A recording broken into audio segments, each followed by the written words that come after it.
This is a recording of this year's Virtual Residency Fair. We'd like to take the time to thank the programs that volunteered their time to present to this year's applicants. This year's PM&R Scholars Virtual Residency Fair is supported by PM&R Recap and Ultrasound Guidance. PM&R Recap is the leading resource for your physiatry board preparation, clinical preparation, audition rotations, and beyond. PM&R Recap offers 35 hours of review videos, hundreds of review questions, and oral board cases to help you become the best physiatrist that you can be. Head to pmnrrecap.com to learn more. Ultrasound Guidance is the innovative new online ultrasound learning platform that gives you instant access to expert instruction. With rapid scans and complete scans of every joint and peripheral nerve, Ultrasound Guidance is the perfect way to jumpstart your MSK ultrasound learning. Visit ultrasoundguidance.com to learn more. Program. All right, thank you. Holtz Children, top 50, comprehensive cancer, top 50. A lot of numbers being thrown around, but I don't know if I'm allowed to announce this, but rehab center is also moving up in the rankings. Lorenzo, if you want me to comment on it. But yeah, like up in the top 50 now as well. And then Miller, who we get to work very closely with on a regular basis, an excellent medical school. Forgot my words already. We can do the next slide. So this is a picture of Jackson on the left there, which is like the main hospital. So we're a very big kind of hospital consortium. So there's hospital, there's the Lynn Rehab, and then there's Jackson. So Jackson is there on the left, Lynn is there on the right.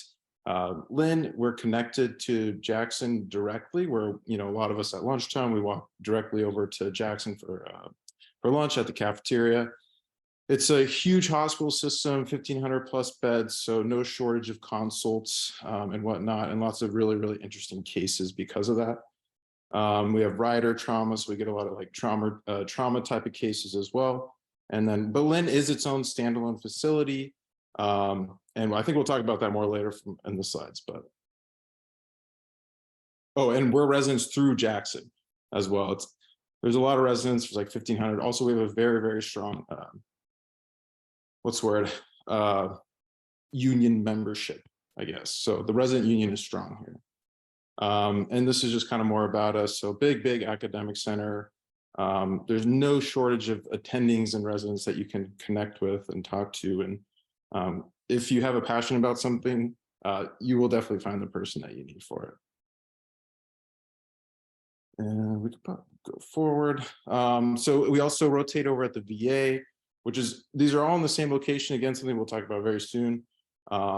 This is a great rotation. You get to do a lot of hands-on stuff, a lot of procedural things.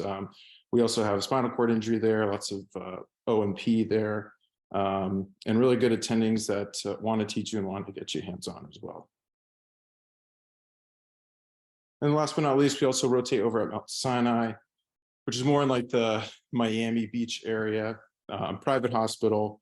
But we don't rotate there till PGY4, but we do rotate there.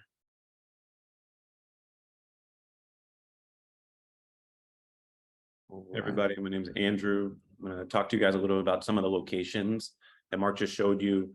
In the sort of top left of the screen here, you can see the blue cross. That's the VA. Directly across the street from that, as you move to the right, you see that heart. That's our main hospital, the Lynn Hospital. And then to the right of that is all sort of the Jackson main campus, rider trauma in the top right, and then Baskin Palmer, which is our eye hospital on the right there. There's a Thursday market right below that a lot of us like to go to together. But you can see that all that stuff is very, very close together.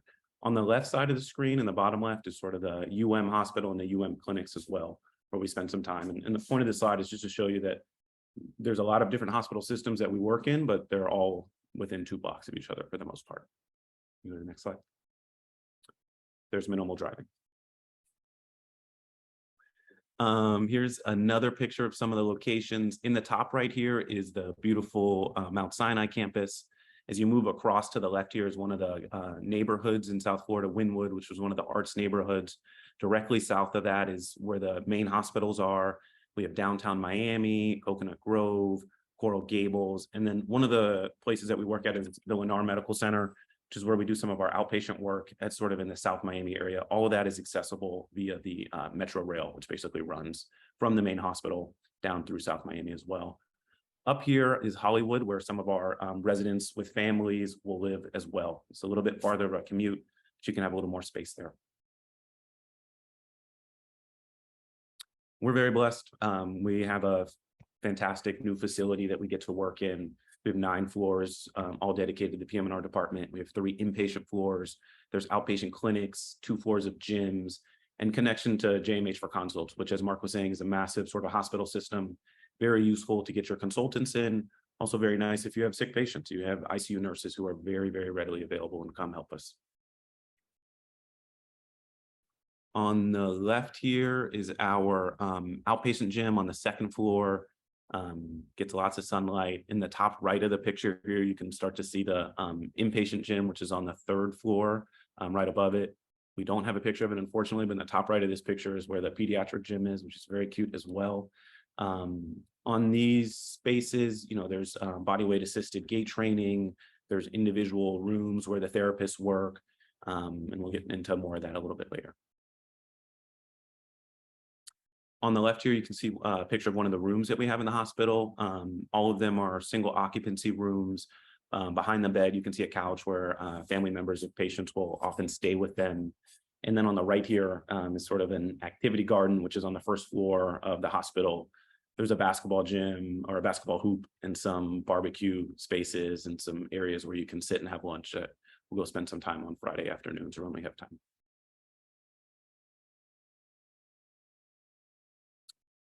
Parts of the things about it being a brand new facility are that there's more room for activities. We currently have 72 inpatient beds, but there's some room to expand to the 9th floor. And we do have separate gyms, as we showed you, for the inpatient care, the outpatient care, the PD care. And then there's some individual gyms on the patient floors as well. It's a very patient-friendly and family-friendly hospital, basically from the administration to the doctors to the therapists. And I think that there's some ways that the space facilitates that by creating rooms for multi-purpose rooms. There are rooms where the patients all eat together. There's meditation spaces and activity gardens. And there are also some ways that we're trying to move technology into it further. We have some mobility and real life sort of simulation centers, which like transitional apartments. We have a driving car. We have airplane seats because we have a lot of international patients. There's a hair salon. We showed you some of the outdoor activity centers. And then we do have a full aquatic center with an underwater treadmill and gate systems. And I think that one of my favorite experiences was with one of my pediatric patients when they got to go in the pool for the first time. They were very, very excited. Sorry, I can't see this last one. Okay, this is a picture of the pool. And you can see that there's room for the patients to practice gait on the right side there with the bars. Some of the strengths, I think, of our program are that we've been here for 15 years of a program and are continually growing. We're an SCI model program. I think we have a huge diversity in our resident class, in our patient population, and in our attendings as well. We get an early exposure to a lot of different procedures, and we'll talk about a little bit of those in a little bit. And we have fellowship trained attendings in all of our subspecialties. We've recently grown in pediatric rehab. We have a new growing unit. We have plans to build a massive new pediatric MSK facility, sort of very close to where our rehab hospital is. We've overhauled some of our mentorship opportunities, and we get to spend a little bit more time mentoring residents and getting mentored from our attendings as well. We have some dedicated research time, which is really nice. You get to spend a whole block really focusing on a research project of your choosing. And we have a way overhauled prosthetics and orthotics course and education. Some more structure really quickly. I just want to talk about some of the inpatient services that we have. Include spinal cord injury, traumatic brain injury, comprehensive rehab, where you'll do a lot of transplants and sort of just a lot of different things, burns, fractures, all sorts of stuff. We have a neuro rehab, which you'll do a little more strokes and other different sorts of stuff like that. 2 VA inpatient services, and so you get to see it from a different angle. Mount Sinai inpatient, which is the private practice angle as well. And then a consult service and a pediatric service. variety of outpatient clinics, all of which you can see here. Some of the ones I think that are interesting to point out is that we do have a neurotoxin clinic where you get to do a lot of spasticity and a lot of Botox migraines, a P&O clinic where you get to see a lot of different patients, both at the VA and at Jackson, which are very different patient populations, which is really interesting. A bunch of interventional pain and spine procedures, MSK and ultrasound guided procedures, a backlift and pump clinic, pediatric clinic where you get to do some PD Botox, which is nice. Cancer rehab, you get to see a variety of things. And then there's a lot of elective time. You get 4 weeks in-house and 4 weeks away, and there are a variety of choices, and residents are constantly deciding different ones they want to do.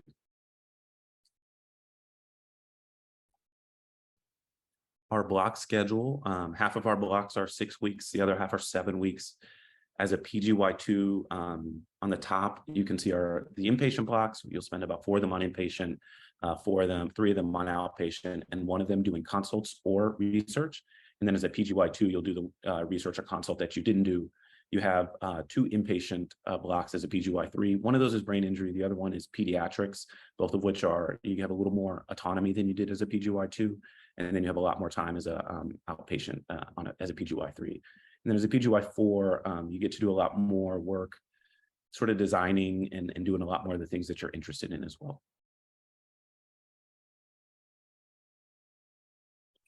Okay, I'll take over from here. So talking about research, at we have an abundance of opportunity to participate in research.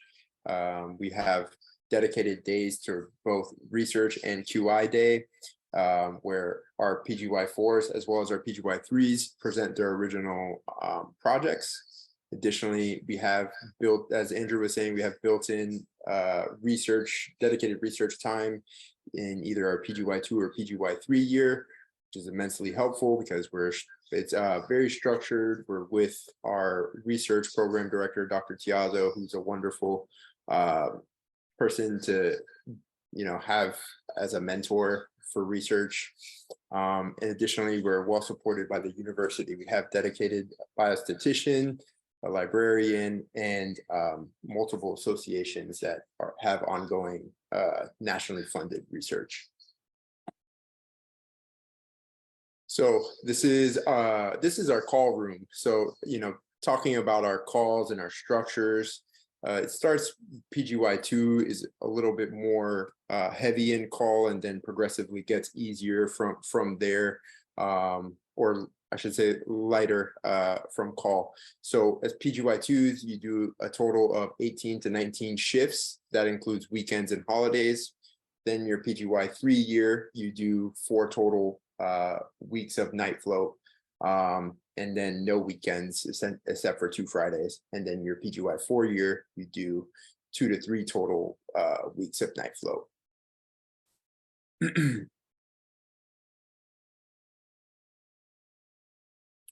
And so, sorry, one second. Sorry. So that's essentially how our night float set up from Sunday night through Friday morning is when the PGY3s or PGY4 will participate in night float, and then starting Friday night, the PGY2s take over for the call for the hospital. This is an example of how our program leadership listened to our feedback and kind of overhauled the system to make it better for all of the residents. So in addition to that, we have our didactics and education. We run on an 18-month cycle. So that way, as a resident, you get to see each topic at least twice throughout your time in residency. Every Friday morning, we have protected didactics that are taught by board certified attendings in that specialty or subspecialty. Additionally, we also have several visiting lecturers from all over the country. And in addition to that, we also hold resident-led lectures such as board review, morbidity and mortality, and journal clubs. As far as hands-on educational opportunities, we have a dedicated spine course, which is something that the residents all really love. We essentially get to practice the basics of fluoroscopy and needle driving, and the most common bread and butter spine procedures with a mannequin. It's primarily resident run, but also overseen by a program director, Dr. Price. And it really gives us the tools for when we go into our dedicated pain rotations and go into our audition rotations to really shine in that aspect. In addition to that, we have a similar setup for our ultrasound course. We also hold various workshops in baclofen pump refills and Botox and spasticity management, as well as OMT, practicing OMT. We have dedicated tables. We have osteopathic trained physician attendings who lead these courses and teach us how to do manipulations on our protected didactic time. 5 minutes remaining. Thank you. So as far as teaching opportunities, that we have that in abundance as well. We have visiting med students throughout the year. In addition, we also have med students from the University of Miami. There's always opportunity to be involved in teaching ultrasound, spine course, and other various PM&R topics to the med students. We additionally have San Juan Bosco Clinic, which is in a clinic that's primarily med student run with the residents overseeing them. And in addition to that, the students are always welcome to join in on department lectures and such as grand rounds and journal club. We're heavily involved in all the conferences throughout the year: AAP, AAPM&R, ASRA, AANEM, and then the local ones as well, FSPM&R and FSIP. Just reiterating, we're heavily involved in community events, including teaching the med students, as well as volunteering on the weekends for sports coverage or other related events throughout the community in Miami. So this is just a list of where some of our past fellows have matched. We are very proud that we have a very strong alumni network, and we tend to do very well when it comes to applying for fellowship and getting into the fellowship that we desire. These are some of the most recent matches as far as people that have gone into fellowship. UC Davis for sports med, Vanderbilt, Loma Linda, and Columbia. So yeah, that's just reiterating that. Now, next I'll pass it on to Robin. Okay, so I have 3 minutes to cover everything about Miami. Somehow I don't feel like that's enough.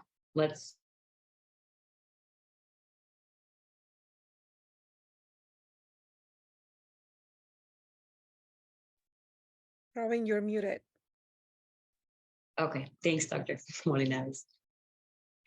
So obviously there's a lot of different parts of Miami, which is great because there's a lot of things available depending on what you like. One place we find ourselves a lot is Wynwood, right? It's a up and coming area that has a lot of art that's being made. Really cool shows, events, bars, food, just different experiences. There's also nature, so there's paddleboarding, scuba diving if you're into that. It's not too far. West Palm, the Keys, all those are great areas to go to. Beaches, that's a no-brainer. We find ourselves there a lot. South Beach, it's a little bit touristy. You see someone with a Mustang and a top down, that's South Beach. That's how you know they're a tourist. But you could go there if you wanted to, rent a convertible or not. It's really your choice. Boating, I have to say, hands down, that's my favorite thing to do. Boat parties are the best. And if you know, you know. Next slide. 2 minutes left. Resident life and wellness. Okay, we do a lot of things. Last weekend was Victoria's birthday. We had a water balloon fight. We went to the pool. We went to Pub Belly. We grabbed sushi. A lot of things. The night before that, we went out to Boho and then bar hops. That was really fun. There's pickup basketball games if you like sports, happy hour outings. We try to do that with the twos. We're overdue for that. We've gone rollerblading. Up next is karaoke, brunches. It's pretty much every weekend. And then kickball used to be a thing, but we might bring it back. Secret Santa is great. It's very in the feels. I really love the gift that I got. It was really thoughtful, and I was surprised that the PGY4 knew me that well. And then we have our wellness retreat. Next slide. More pictures of us just having fun, trust and believe. We are very good at that. Next slide. Takeaways. So there's a lot of one-on-one training with supportive fellowship trained attendings. Dr. Molinares is obviously a cancer. Dr. Vives is SCI, TBI, Dr. Alvarez, also super great. Dr. Tu, interventional pain, Dr. Price, need I say more, Peds, Dr. Gober, they're all great. They're all very knowledgeable and willing to teach. We do have fellows, which is wonderful to have. They save your life many, many times over. TBI, SCI, and cancer. And then again, our facility is really nice. It's my favorite thing when I see patients in Jackson, and it's my first time seeing them. I'm like, you're really going to like your room when you get to LRC. It's a beautiful hospital. It is standalone, so you get that practice autonomy. There's 24 of us. You're going to find your group of people that you love. I talk with my inpatient group on a daily basis. And that's it. A lot of rotations. You're going to know that you can swim in the deep ocean if you can survive at University of Miami, which I'm sure you will. So come learn more about us. Thank you.